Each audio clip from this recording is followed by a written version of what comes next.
Hello everyone, welcome to my YouTube channel. तो इस video में हम पढ़ने वाले हैं हमारे मूल कर्तव्य यानी कि फंडामेंटल ड्यूटीज़। सबसे पहले अगर आप हमारे चैनल पर नए हैं तो हमारे चैनल को सब्सक्राइब ज़रूर कर लें और बेल आइकन को भी दबाएं, जिससे कि हमारे जो नेक्स्ट चैप्टर्स की वीडियोस हैं उनका अपडेट आपको रेगुलरली मिलता रहे। तो हम अपने मौलिक अधिकारों की बात तो सभी करते हैं कि हमें ये राइट्स मिले हुए हैं, वो राइट्स मिले हुए हैं, हमारा ये राइट्स हमें नहीं दिया जा रहा है। बट हम अपनी ड्यूटीज़ जो हैं, हमारे जो मूल कर्तव्य हैं, हम उनको भूल जाते हैं। और हमारे संविधान ने जिसने हमें 6 मौलिक अधिकार दिए हैं, उसी के साथ साथ हमारी कुछ ड्यूटीज़ भी हैं जिन्हें हमें फॉलो करना चाहिए। तो इस वीडियो के ज़रिए हम जानेंगे कि हमारे कॉन्स्टिट्यूशन में कितने मौलिक अधिकार हैं और कौन कौन से। तो चलिए देखते हैं हमारे मूल कर्तव्य।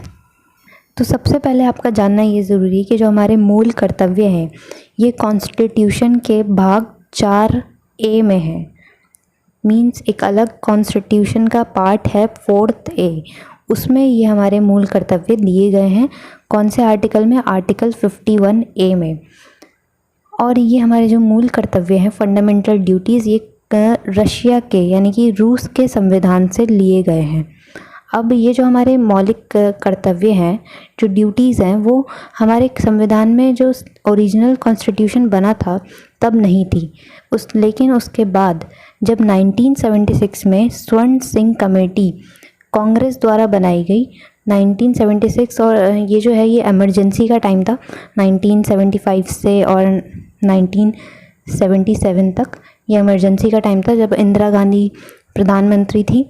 तो उस टाइम पर ये स्वर्ण सिंह कमेटी बनाई गई कांग्रेस द्वारा, और उसमें ये डिसाइड हुआ कि हमें मूल कर्तव्य बनाने चाहिए। और उसी के साथ 42 संवैधानिक संशोधन में 42 कॉन्स्टिट्यूशनल अमेंडमेंट एक्ट 1976 में ये जो मूल कर्तव्य हैं ये हमारे संविधान के एक अलग से एक भाग बनाया गया है। ये भाग 4A, इसमें आर्टिकल 51 में ये 10 मूल कर्तव्य जोड़े गए थे। और बाद में जो है एक और मूल कर्तव्य 2002 में 82 कॉन्स्टिट्यूशनल अमेंडमेंट एक्ट में 11वां मूल कर्तव्य हमारा जोड़ा गया। तो चलिए अब देखते हैं हमारे मूल कर्तव्य। मूल कर्तव्य संविधान के अनुसार अनुच्छेद 51 का में अंतर्विष्टित है। इस अनुच्छेद के अधीन भारत के प्रत्येक नागरिक को ये कर्तव्य होगा कि वह, तो यहाँ से सबसे पहला कर्तव्य ये हमारा है, संविधान का पालन करें, उसके आदर्शों, संस्थाओं, राष्ट्रध्वज, नेशनल एंथम और राष्ट्रगान का आदर करें। मींस संविधान का जो हमारा जो कॉन्स्टिट्यूशन है, हमें उसकी रिस्पेक्ट करनी चाहिए, उसके आइडियल्स, उसके आदर्शों को, उसकी संस्थाओं को, नेशनल फ्लैग जो है हमारा, और हमारा जो नेशनल सॉन्ग है, नेशनल एंथम।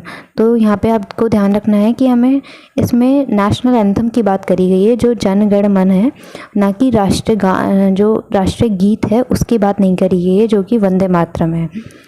तो अब दूसरा हमारा कर्तव्य है, स्वतंत्रता के लिए हमारे राष्ट्रीय आंदोलन को प्रेरित करने वाले उच्च आदर्शों को हृदय में संजोए रखें और उनका पालन करें। तीसरा है, भारत की प्रभुता, एकता और अखंडता की रक्षा करें और उसे अक्षुण्ण रखें। अक्षुण्ण मतलब उसको अखंडित रखें, उसको बनाए रखें। चौथा है, देश की रक्षा करें और आह्वान किए जाने पर राष्ट्र की सेवा करें। पांचवा है, भारत के सभी लोगों में समरसता और समान भ्रातृत्व की भावना का निर्माण करें।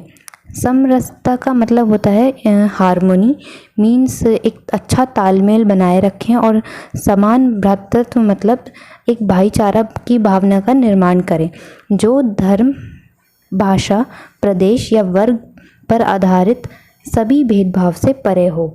मीन्स कोई मतलब भाईचारा तो हो, लेकिन ऐसा नहीं हो कि उसमें कोई भेदभाव हो धर्म, भाषा या प्रदेश या वर्ग के आधार पर। तो ऐसी कोई भावना ना हो जिसमें कि कोई भेदभाव हो। बिना भेदभाव किए सबसे भाईचारे की भावना रखें। ऐसी प्रथाओं का त्याग करें जो स्त्रियों के सम्मान के विरुद्ध हो। मीन्स ऐसी प्रथाएं जो स्त्रियों के सम्मान के विरुद्ध हों, ऐसी प्रथाओं को त्याग कर दें उनका। छठा है हमारी सामासिक संस्कृति की गौरवशाली परंपरा का महत्व समझें और उसका परीक्षण करें। सामासिक मतलब जो हमारी सामासिक का मतलब होता है ऐसी संस्कृति जो हमें एक दूसरे के साथ जोड़े रखे। तो हमारी जो इतनी रिच हेरिटेज है हमारे इंडिया का, उसको हमारी ये रिस्पॉन्सिबिलिटी है कि हम उसकी वैल्यू समझें और उसको परीक्षण मतलब उसको प्रिजर्व करें, उसको प्रोटेक्ट करें।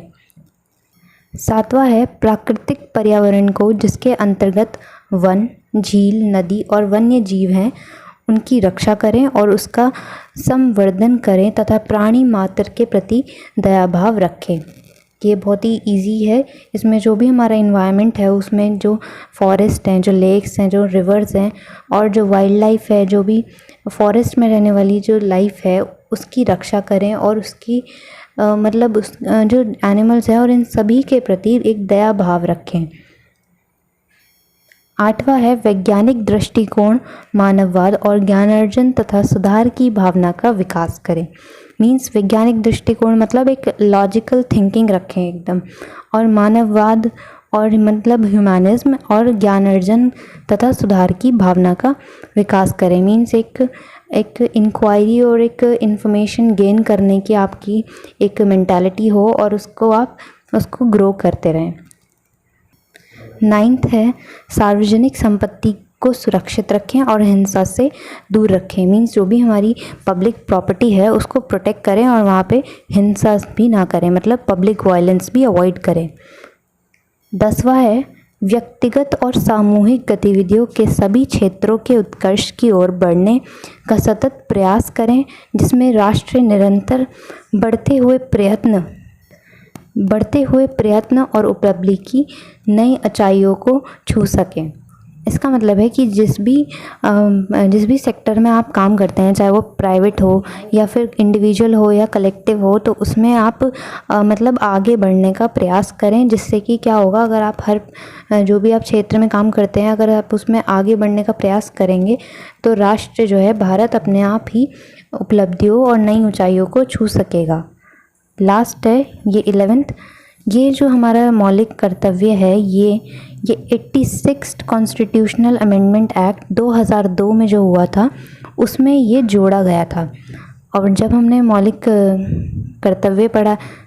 मौलिक अधिकार पढ़ाए थे और जब हमने राज्य के नीति निर्देशक तत्व पढ़ाए थे तब इसका हमने जिक्र किया था। अब दोबारा से देख लेते हैं ये क्या है। तो इसमें है कि यदि माता पिता या संरक्षक हैं 6 वर्ष से 14 वर्ष तक की आयु वाले अपने यथास्थिति बालक या प्रतिपाल्य को शिक्षा के अवसर प्रदान करें।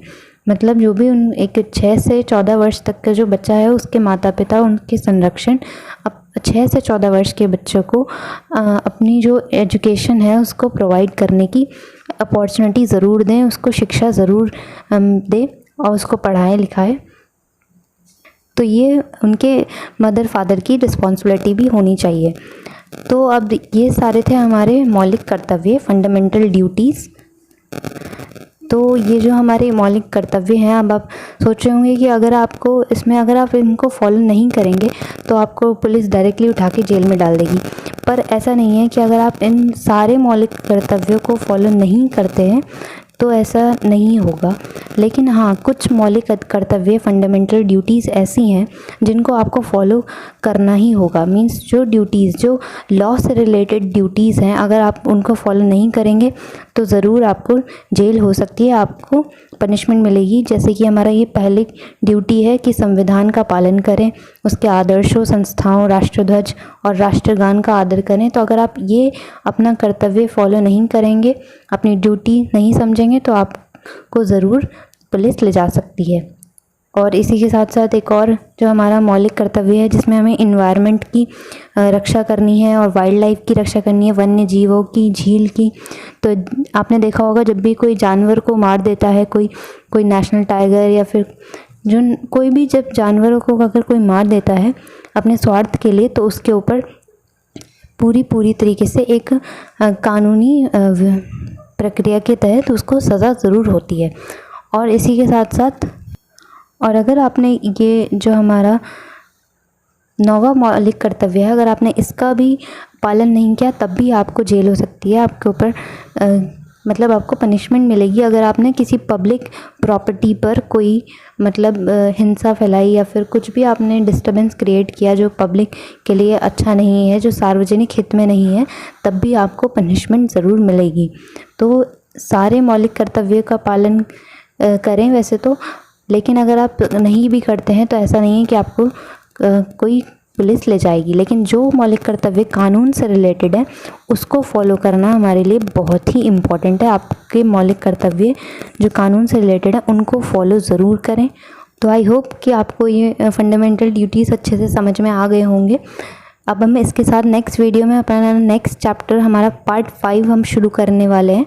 तो अगर आपको वीडियो पसंद आया हो, वीडियो को लाइक ज़रूर करें और चैनल को सब्सक्राइब ज़रूर कर लें और बेल आइकन को भी दबाएं, जिससे कि हमारी लेटेस्ट वीडियो का अपडेट्स आपको रेगुलरली मिलता रहेगा।